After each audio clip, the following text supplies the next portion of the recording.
ஐயா சிவாய் நம்ம சொல்லுங்க. ஐயா நான் கேட்கறதுக்கு ஒரே ஒரு கேள்வி, எனக்கு சரியான பதில் சொல்லணும்.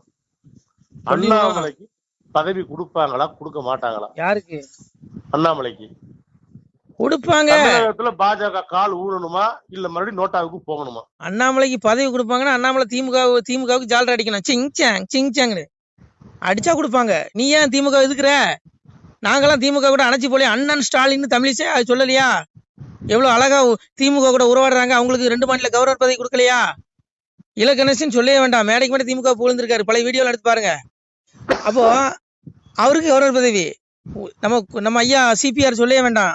சிபிஆர் துணை குடியரசு நேத்தைய மேடையில் சொல்லிட்டாரு, நான் எனக்கு ஆளுநர் பதவி வந்ததா முத சண்டிவிகாரங்க தான் போன் பண்ணாங்க, அது வாயிலா தான் தெரிந்து கொண்டேன்னாரு. புரிஞ்சுக்கோங்க. நீ எதுக்கு ஏன் திமுக எதுக்குற? நீ ஏன் ஜாலரா அடி சிங் அடி, உனக்கும் கிடைக்கும்.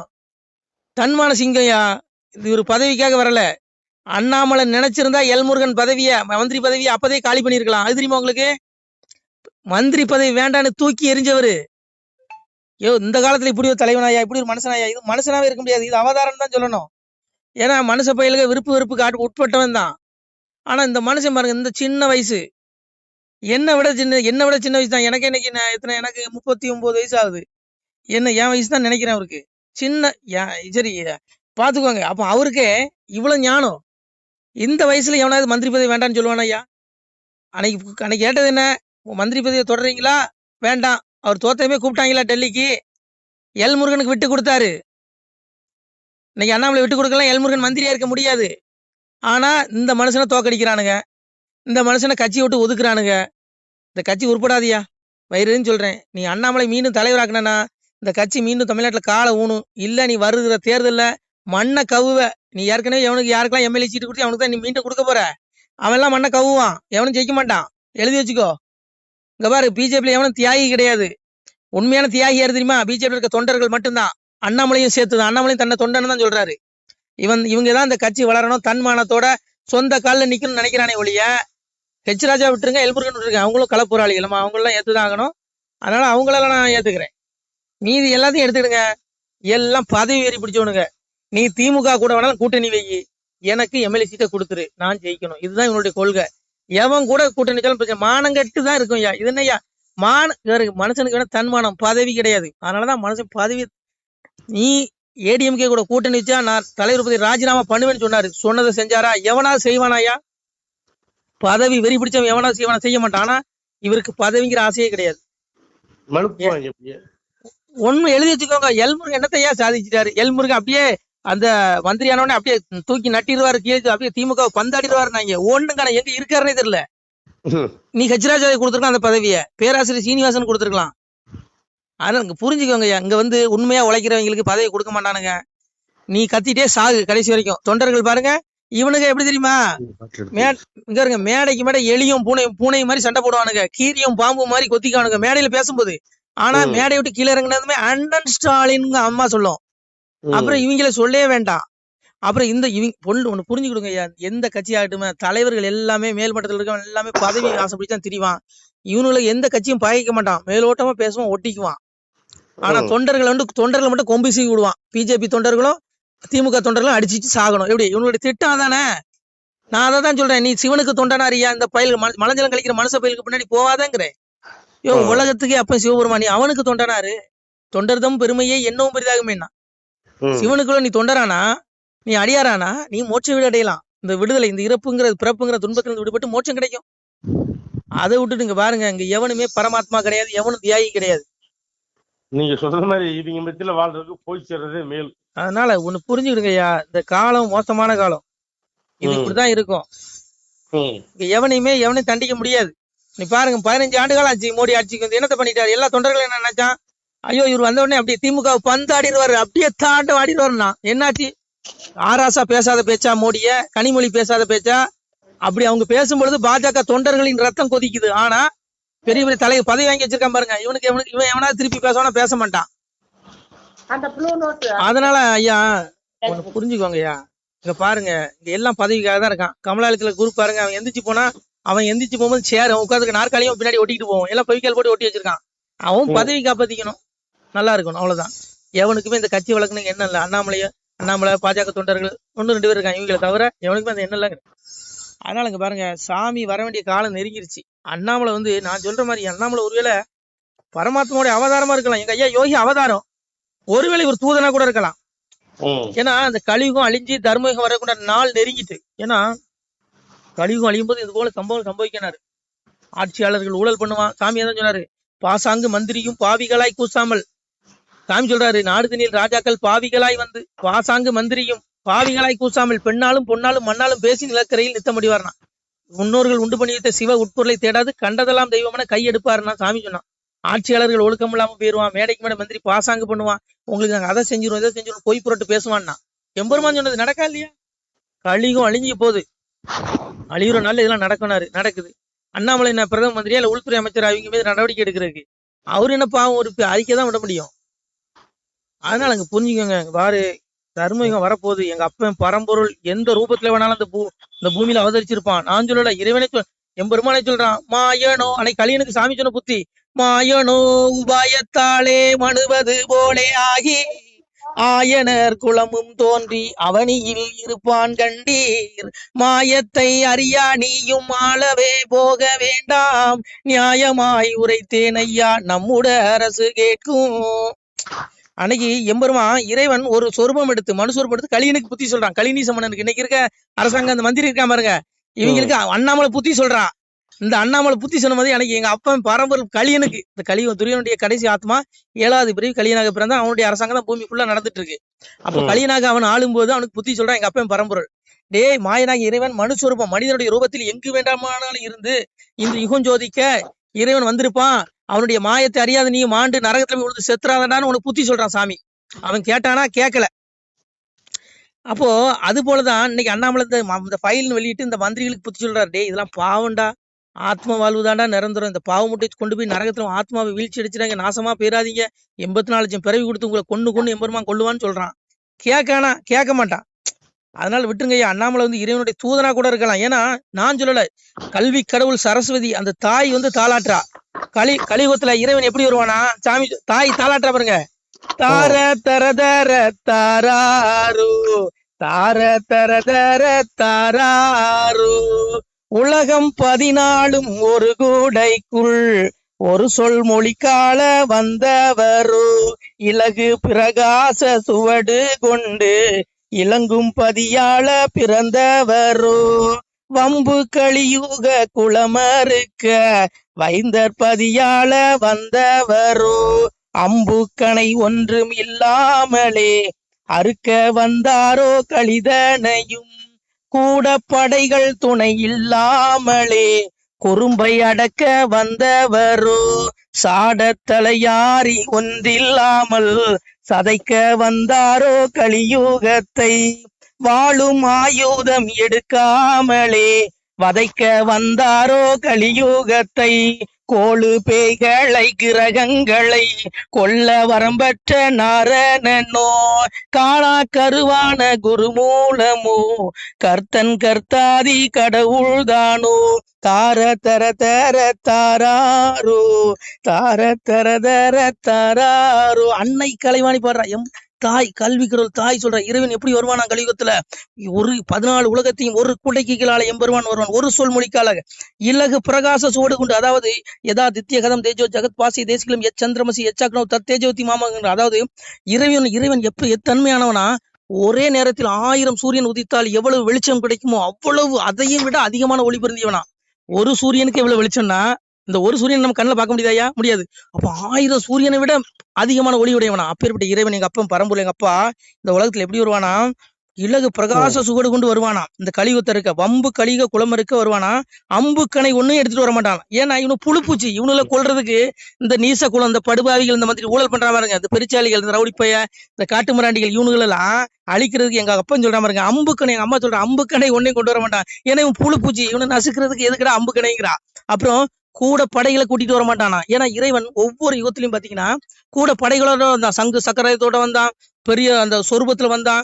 அன்னைக்கு சூரனை அழிக்கிறதுக்கு எங்க அப்பன் வேலாயுதத்தை எடுத்துட்டு வந்தான். இப்படி ஒவ்வொரு யுகங்களும் பாத்தீங்கன்னா ராவணனை அழிக்கிறதுக்கு ராமபாணத்தை கொண்டு வந்தான். இப்படி ஒவ்வொரு யுகங்களிலையும் அசுரர்களையும் இந்த இந்த அசுர கூட்டங்களை அழிக்கிறதுக்கு ஆயுதத்தை கொண்டு வந்தான். ஆனா இந்த கலியுகத்துல அப்பா என்ன பண்ணுவானா, ஆயுதமே கொண்டு வர மாட்டானா. அதான் சொல்றாம இருக்க, வாழும் ஆயுதம் எடுக்காமலே வதைக்க வந்தாரு கலியுகத்தை.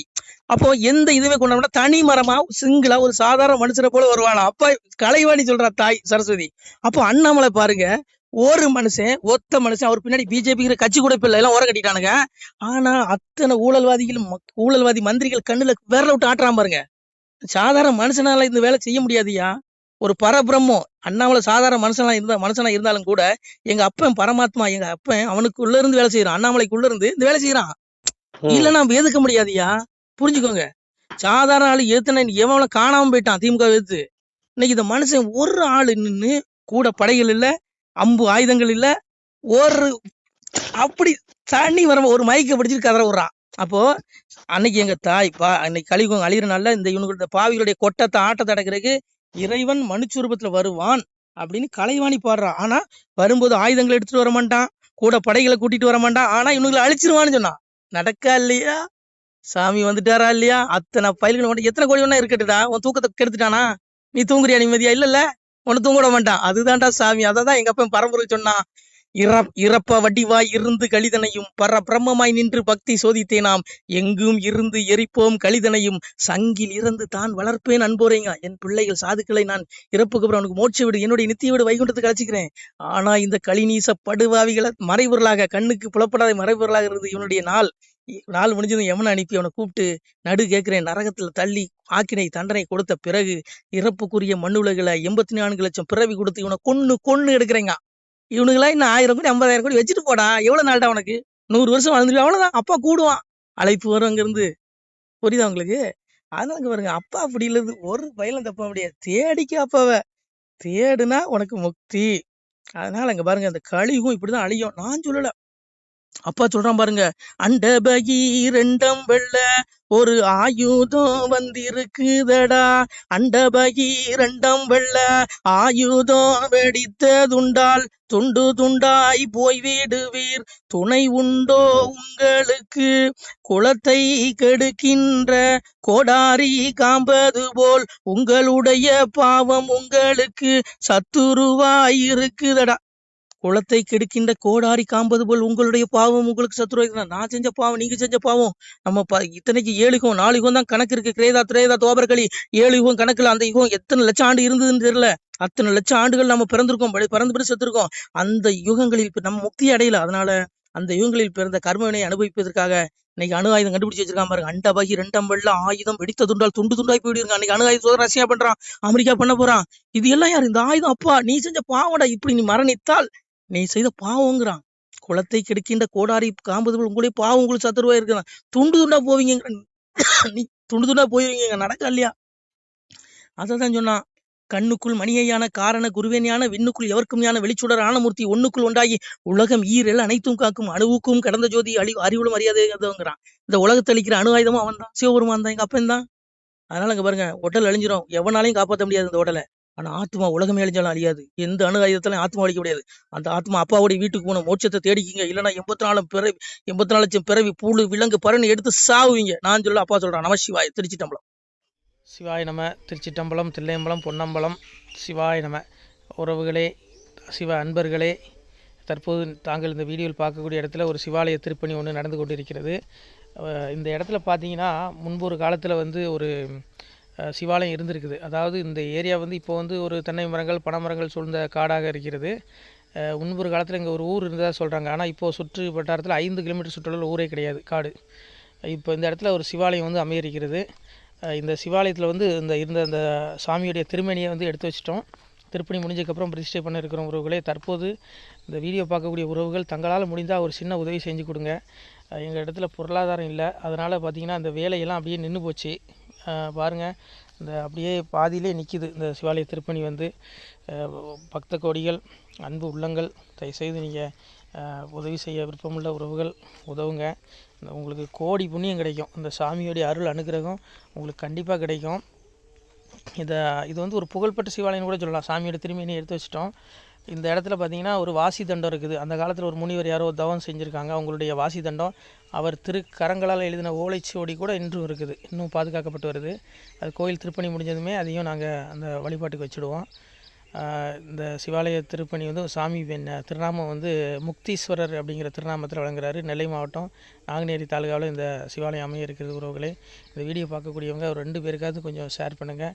இந்த வீடியோ பார்க்கக்கூடிய யாராவது ஒரு சின்ன உதவி செஞ்சால் இந்த ஆலய திருப்பணி வந்து கண்டிப்பாக நாங்கள் வெற்றிகரமாக முடிச்சுடுவோம். பாருங்கள், அந்த வேலை எல்லாமே அப்படியே நிற்கிது. கல்லெல்லாம் இறக்கி போட்டிருக்கோம். இன்னும் நிறைய கற்கள் தேவைப்படுது.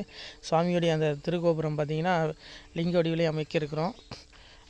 உதவுங்கள் உறவுகளே. உங்களுக்கு அப்பா சிவபெருமானுடைய அருள் நிச்சயம் கிடைக்கும். எம்பெருமான் சொல்வான், வாழுவீர் தாழ்வில்லாமல் மக்களும் கிளைகள் கொஞ்சி நாளுமே மகிழ்ச்சியை கூர்ந்து நலமுடன் வாழும்போது நீளுமே எனது செங்கோல் நீதியும் நெறிபோல் வந்து ஆளுமே உங்கள் தன்னை அன்புடன் அலையாவண்ணம். உங்களை எம்பெருமானுடைய அப்பாவுடைய திருவாசகத்தாலேயே வாழ்த்துறோம் உறவுகளே. ஆணுடன் பெண்ணும் பெற்று அதிகமாய் செல்வமாகி தானுடன் நினைவுமுற்று தர்மமும் நெறியும் கற்று வேணும் நீள் காலமெல்லாம் வெள்ளியர் உடனே வாழ்ந்து போனுதல் கமலநாதன் பொற்பதம் பெற்று வாழ்வீர். அந்த ஈசனுடைய பொற்பதம் நிச்சயம் கிடைக்கும். உங்களுக்கு இகத்திலும் சுகம், பரத்திலும் சுகம். உங்களுடைய கர்ம வினைகள் மன்னிக்கப்பட்டு உங்களுக்கு நிச்சயம் மோட்ச வீடு கிடைக்கும். இகத்தில் பூரண ஆயுளுடன் நோய் நொடி இல்லாமல் வாழ்ந்து நீங்கள் பரவாழ்வும் பெறுவீர்கள் உறவுகளே. மக்களே, நீங்கள் எல்லாம் வாழ்பொன்னம் பதியிற் சென்று முக்கியமான யுகநில மதிலே தன்னால் கக்கிய பொன்கள் ஸ்வர்ணம் கைமணம் குளிர அன்னம் பொக்கிஷம் நிறைய வைத்து புகழ உண்டு இனிதாய் வாழ்வீர். இந்த இகவாழ்வும் பரவாழ்வும் உங்களுக்கு சுகப்பட அப்பன் ஈசனர்களால் வாழ்த்துகிறோம். இந்த திருப்பணிக்கு உதவி செய்ய ஒரு ஜிபே எண் சொல்கிறோம். இந்த எண்ணில் நீங்கள் உதவலாம். நீங்கள் இந்த எண்ணிலே நீங்கள் தொடர்பு கொள்ளலாம். ஜிபே, ஃபோன்பே, வாட்ஸ்அப் எல்லாம் இந்த நம்பர் தான். 93 85 44 31 06 93 85 44 31 06. இந்த எண்ணில் நீங்கள் உதவலாம், தொடர்பும் கொள்ளலாம். வாட்ஸ்அப்பும் இந்த எண்ணு தான், ஜிபே இந்த எண்ணு தான் உறவுகளே. முடிந்த அளவுக்கு 2 பேருக்காக ஷேர் பண்ணுங்கள். இந்த வீடியோ பார்க்கக்கூடிய யாராவது ஒருத்தர் சின்ன உதவி, நீங்கள் வந்து பெரிய அளவில் செய்யணும் கூட, நீங்கள் ₹1 நீங்கள் தந்தாலும் மனசார வேண்டி ஏற்றுக்கிறோம் உறவுகளே. உதவுங்கள். முடிஞ்ச அளவுக்கு ஷேர் பண்ணுங்கள். நன்றி. சிவாய நம. திருச்சிட்டம்பலம், தில்லையம்பலம், பொன்னம்பலம். உறவுகளே, நம்ம இந்த இடத்துல வாழ்ந்து மறைந்த ஒரு சித்த மகாபுருஷர் பயன்படுத்திய பல 100 ஆண்டுகளுக்கு முன்பு உள்ள வாசி தண்டம் ஒரு சித்த மகாபுருஷர் பயன்படுத்தியது. அவர் திருக்கரங்களால் எழுதிய அந்த ஓலைச்சுவடி கூட பாருங்கள், இன்னும் பாதுகாக்கப்பட்டு வருது. இந்த சிவாலயம், நம்முடைய இந்த சிவாலய திருப்பணி முடிந்ததுமே எம்பெருமான் அவர் எழுதிய அந்த சிவனை பற்றி புகழ்ந்து எழுதிய அந்த பாடல் வரிகள் இதில் இருக்குது. இந்த வாசி தண்டம் அவர் பிரதிஷ்டை செய்த அந்த லிங்க திருமேனியையும் இந்த இடத்துல நாம் இந்த ஆலயம் கட்டி நாம் பிரதிஷ்டை செய்திருக்கிறோம். அனைவரும் இந்த ஆலய பிரதிஷ்டைக்கு கண்டிப்பாக வரணும். முடிஞ்ச அளவுக்கு இந்த வீடியோ பார்க்குறவங்க உதவி பண்ணுங்கள் உறவுகளை. பொருளாதாரம் இல்லாமல் திருப்பணி நின்று போச்சு. முடிஞ்ச அளவுக்கு ஷேர் பண்ணுங்கள், உதவுங்க. நன்றி. நம சிவாய. திருச்சிட்டம்பலம், தில்லையம்பலம், பொன்னம்பலம். இந்த புண்ணியபலம் தங்களுக்கு கோடான கோடியாக வரும் உறவுகளை. நம சிவாய்.